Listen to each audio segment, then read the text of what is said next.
का हमारा मौजू है जलाली यसु। जलाली यसु में ये आखिरी हिस्सा हम सीख रहे हैं। तो जलाली यसु में सबसे पहले हमने ये सीखा कि बियाबान की कलीसिया, और बियाबान की कलीसिया का बनी इसराइल का नाम दिया गया, और फिर जलाली कलीसिया शुरू होने वाली है। और जलाली कलीसिया की इब्तिदा उस वक्त हुई जब खुदाम यीशु मसीह जलाल में जी उठे। खुदाम यीशु मसीह जलाल में जी उठे तो जलाली कलीसिया की इब्तिदा शुरू हो गई और जलाली कलीसिया बननी शुरू हो गई। और जलाली कलीसिया में दाखिल होने के लिए क्या तरीका है, और जब पतरस को पाकरू मिला तो वो किस तरह से उस जलाली कलीसिया की मुनादी करता है। तो सबसे पहले खुदाम यीशु जब जी उठे तो मुनादी का काम और जलाली कलीसिया काम दिया गया। तो पतरस ने दुनिया में सबसे पहले मुनादी की और सबसे पहले तबलीग की। ये पहली तबलीग है। और जब ये कलाम खुदा का सुनाया गया तो उनके दिलों पर चोट लगी। उन्होंने कहा अब भाइयों हम क्या करें। तो सबसे पहला हुक्म क्या हुआ, तौबा करो और तुम में से हर एक अपने गुनाहों की माफ़ी के लिए क्या करे जी, बपतिस्मा ले।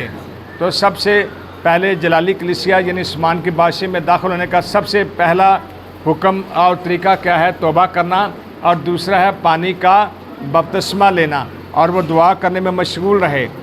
तो इस तरह से जलाली कलीसिया जो शामिल होना चाहता है, आसमान की बादशाही में जाना चाहता है, उसके लिए सबसे पहले तौबा करना और अपने गुनाहों की माफ़ी के लिए यीशु मसीह के नाम पर बपतिस्मा लेना इंतहाई ज़रूरी है। इसके बगैर दाखिल नहीं हो सकते। एक उस्ताद है, बनी इसराइल का उस्ताद है, और वो क्या करता है, वो यीशु मसीह के पास आता है।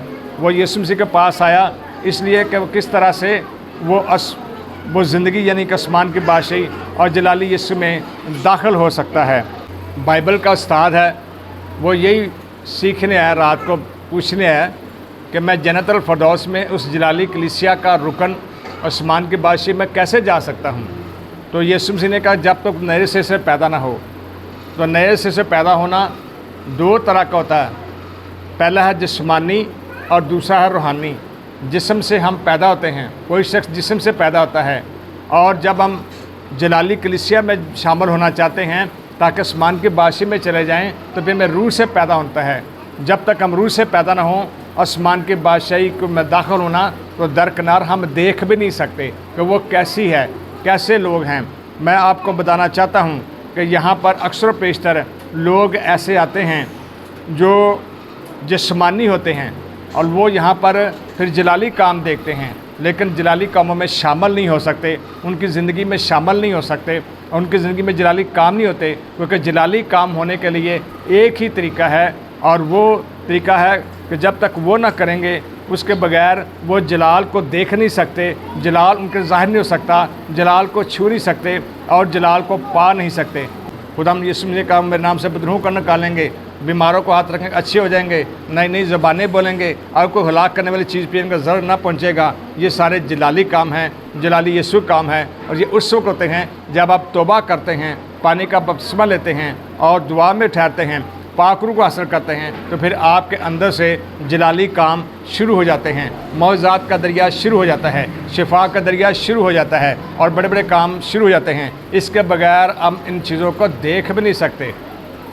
इसलिए हर वो शख्स जो जलाली कलीसिया में शामिल होना चाहता है, जो जन्नत में जाना चाहता है, आसमान की बादशाही में जाना चाहता है, उसके लिए सबसे पहला कि वह तौबा करे और पानी का बपतिस्मा ले, गुनाहों की माफ़ी के लिए पानी का बपतिस्मा ले।